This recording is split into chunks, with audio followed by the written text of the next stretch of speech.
Hello বাবা, ট্রেনে উঠছো? হ্যাঁ ট্রেনে উঠেছি। তুই কিন্তু আমার মোবাইল মোবাইল তো চুরি মানে কি আপনার ফোন চুরি হয়ে গেল? হ্যালো, কি হলো? চুপ করে গেলা কেন? কখন আসবো আমি? আমি স্যার, চোর মানে? আমি আপনাকে বারণ করছিলাম জানলার পাশে বসেন না। আমার মেয়েটা চিন্তা করবে তো, মেয়েটাকে ফোন করে জানিয়ে দিই ফোনটা চুরি হয়ে গেছে। আমি ঘুম থেকে উঠে কার মুখ দেখেছিলাম আলগায় যা। হ্যালো তিতলি, আমি তোর বাবা। কি আমার মোবাইলটা না চুরি হয়ে গেছে। বাবা ফোন কিভাবে নিল? এই শোন, তুই 4টার দিকে স্টেশনে চলে আসিস। তখন মোবাইল কিভাবে নিল কি হইলো তোকে পরে বলবো। ঠিক আছে। হ্যালো, আমার বাবা কি করছে? আপনার বাবা আর আমি একসাথে নাক ডেকে একটু আমার বাবার দিকে খেয়াল রাখবেন, হ্যাঁ? ওয়াশরুমে যেতে সঙ্গে সঙ্গে যাবেন। মনে হচ্ছে আমার শ্বশুর। হ্যালো, কিছু বলছেন না যে? আচ্ছা আমি স্টেশনে আসতেছি, আপনি ট্রেন থেকে নেমে গেলে আমাকে একটা কল করবেন। ঠিক আছে। এত লেট হলো কি করে? ট্রেন লেট করছে রে মা। তুমি ফোনটা কি করে হারালে? কি ঠিক রাখতে পারো না? কি করে বলবো, হারাই গেলে তো কিছু করার না। আচ্ছা যাই হোক, চলো। আজব তো, সামনে একটা ধন্যবাদটুকু দিয়ে গেল না। মা কেমন আছো? আমি ভালোই আছি। একটু ভালো নয়। তুই যে 5 দিন বাসায় ছিলি না, 5 দিনের একদিনও সে ঠিক মতো ওষুধ খায়নি নিয়ম কানুনের। মা এসব কথা আর কতবার শুনতে হবে বলো? তোমাকে কি সুস্থ হতে হবে না বলো? তুমি কি ডাক্তারের কথা শুনবে না? আমার এত এত ওষুধ খেতে আর ভালো লাগে না। এই বিছানায় শুয়ে থাকতে আর কত ভালো লাগে বল। আমি গ্রাজুয়েশনটা কমপ্লিট করি, আবার একটা ভালো জব নেই, দেন আমি একটা বিয়ে করবো। আমার বউয়ের সাথে দিন রাত 24টা ঘন্টা তুমি করো। আমি তিথি, ওই যে ট্রেনে করে আপনার পাশে বসে আমার বাবা ঢাকায় আসছে খুলনা থেকে, চিনতে পেরেছেন? না চেনার তো কোনো কারণ নেই। এই নাম্বারে আপনি মোট 17 বার কল করে খুব ভালোভাবে চিনতে ও বাবা, আপনি কি কাউন্ট করে রেখেছেন? Silly me. আচ্ছা বাদ দিন, আপনারা ঠিক মতো বাসায় পৌঁছে? হ্যাঁ, একটু আগেই আসলাম। আসলে সরি, হ্যাঁ আপনার সঙ্গে না তখন কথা বলা হয়নি, একটু ধন্যবাদও দেওয়া হয়। অন্য টেনশনে ছিলাম তো। না না, it's okay, I don't mind. আর এমনিতেও সুন্দরী মেয়েদের ভুল হলে সেটা মনে রাখতে হবে। বললেন? কিছু না, এমনি। হাই হাই, দোস্ত ওই মেয়েটাকে ডাকতেছে, মনে হয় কিছু বলবে। ও কেমন আছেন? ওই যে কালকে স্টেশনে, মনে আছে? মনে আছে, মনে থাকবে না কেন? তা আপনি এখানে বাসায় কি এদিকটাতে? হ্যাঁ, ওই যে 12 নম্বরে আমার বান্ধবীর বাসা। গ্রেট। তোরা দুজন কথা বল, আমি তেলে যাই। তো বান্ধবীর বাসায় এখানে কোনো পারপাসে? হ্যাঁ, একটু কাজে আসছিলাম। তো দেখুন না, এখন কোনো রিক্সাই পাচ্ছি না। এদিকটাতে রিক্সা পাওয়াটা একটু টাফ। সমস্যা নেই, আমরা কিছু দূর হাঁটলেই হয়তো রিক্সা পেয়ে যেত। হুম? আঙ্কেল কেমন আছেন? তার কথা জিজ্ঞেস করতে ভুলে গেছি। বাবা ভালো আছে। তিনি কি বাসায় আছেন? বাসায় তো। শিওর, তাহলে তার সাথে দেখা করে যাই। বাসা পর্যন্ত আসলাম, তার যদি দেখা না করেই যাই, ব্যাপারটা কেমন দেখে না, দেখা করেই তারপর যাই। কিরে মা ডাকছিস কেন? হ্যাঁ ইয়াং ম্যান, কি অবস্থা? How are you? Fine uncle. Uncle, ওনার সাথে রাস্তাতেই দেখা, বাসার নিচ পর্যন্ত যখন চলে এসেছি, ভালো আপনার সঙ্গে দেখা করে। ও ভালো কাজ করেছো, নাস্তা পানির ব্যবস্থা কর। বসুন, কোনো ব্যবস্থা করতে হবে না প্লিজ। শিট, আরে কিছু হয় না, আপনি ছাড়ো। কিছু হয় নাই মানে? তো দেখছেন কি হয়েছে? একটু পরে এই জায়গাটা পুরো ফুলে যাবে, সাইজ ফুলে যাবে। কিছু হয়নি, তুমি চিন্তা করো না। না বাবা, আপনি বুঝতে পারবেন না যে আমি মালিশ করে দিচ্ছি। আরে আমি মেডিকেল স্টুডেন্ট, ব্যথা কতটুকু লেগেছে আমি অনুভব করতে পারছি। ছাড়ো। বসুন আপনি। এক্সকিউজ মি, বাবা বলো। তোর মা আবার অসুস্থ হয়ে পড়ছে। আমাকে ইমার্জেন্সি এখনই হাসপাতালে যেতে হবে। ঠিক আছে, অন্য একদিন দেখা হবে। বাবা আমিও যাই ওনার সঙ্গে। হ্যাঁ যা।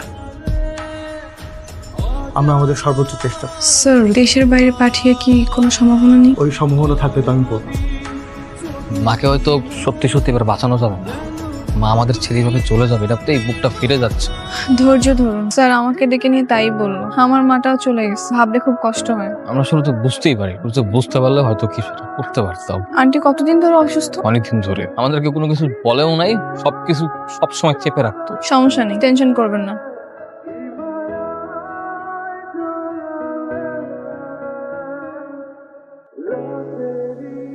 আমার জ্ঞান ফিরছে। আল্লাহ আল্লাহ, আমার মারা সুস্থ করে দাও আল্লাহ। মা গো, কষ্ট হয় বাবা।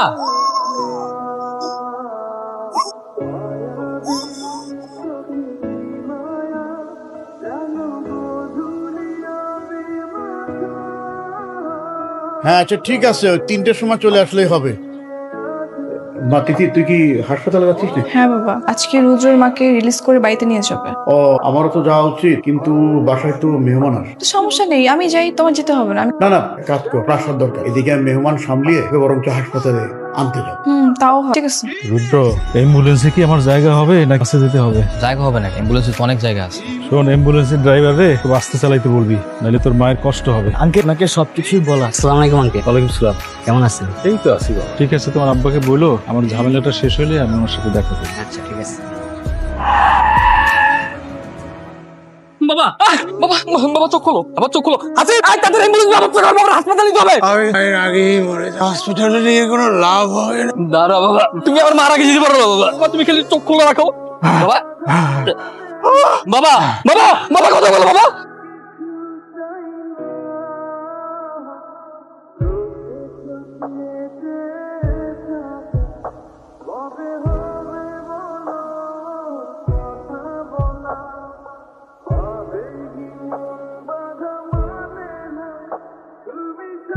চলো রুদ্র, হাত দেরি করা ঠিক হবে না। আমি কিভাবে ভিতরে যাবো? আমার যে পুরো কলিজা ফিরে যাচ্ছে, আমি বুঝতে পারবো না। আমি জানি এই কষ্টের বোঝা অনেক ভারী। আমি তোমাকে সান্ত্বনা দিব না, শুধু এতটুকু বলবো, মনে জোর রাখো। আন্টি এখনো অসুস্থ, তোমাকে তার সেবা যত্ন করতে হবে। তোমার বাবার লাশটা এই পাশে রাখা হয়েছে, আর তোমার মা ওই পাশে। তোমার মার পাশে তোর মাকে থাকতে হবে বাবা, তোর মাকে তো সান্ত্বনা দিতে হবে। বাবাজি, তোমাদের সাথে আমাদের যাওয়া উচিত ছিল, ইচ্ছা থাকলে উপায় নেই। হঠাৎ করে তিথির বিয়ের ডেটটা পড়ে, বিয়েটা ওর মামাই ঠিক করেছে। ছেলেটা একটা খুব ভালো ছেলে, মানে সবকিছু কেমন তাড়াতাড়ি হয়ে যাচ্ছে। ড্রাইভার সব কোথায় গেল? তিথি, তোমার বিয়ে ঠিক হলো কবে? সপ্তাহখানেক আগে। তোমার পরিস্থিতি ভালো ছিল না, তাই আমি বলার সাহস পাইনি। ভালো থেকে আমার জন্য দোয়া করো।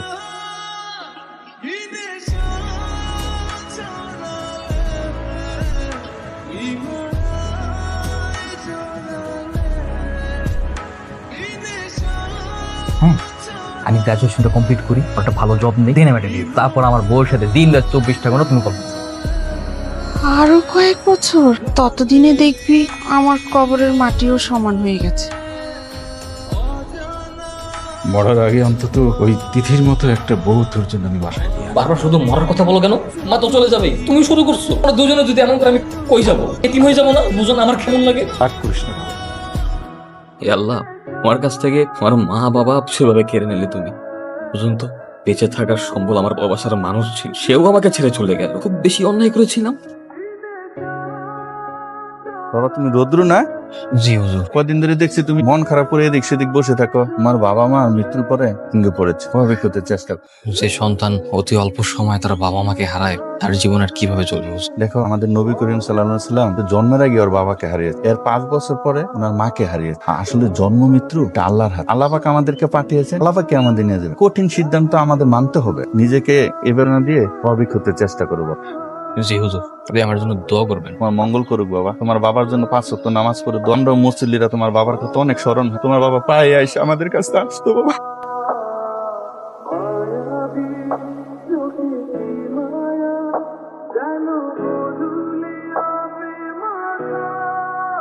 বারো নম্বর রুটে যাবা? চলো, ভাড়া কত?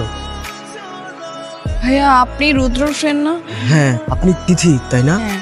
ভাইয়া, রুদ্র কোথায়? আমি না ওকে খুঁজে পাচ্ছি না কোথাও। সেই যে আন্টি গ্রামে গেল, তারপর আর কোনো যোগাযোগ হয়নি। ওর নাম্বারটাও ও আমাকে বলেছিল জানাবে, কিছুই করলো না। প্রায় কয়েক বছরই তো হয়ে যাচ্ছে, আমি ওর কোনো খোঁজ পাচ্ছি না। সে যে বাবা মারা যাওয়ার 1 মাস পরে, তারপর থেকে ওর আর কোনো খোঁজই পাইনি।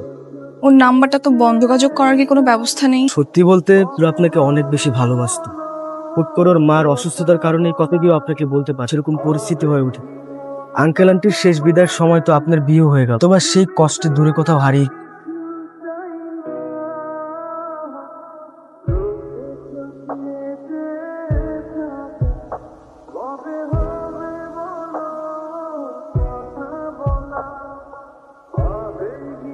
এই তিথি, এদিকে আসো।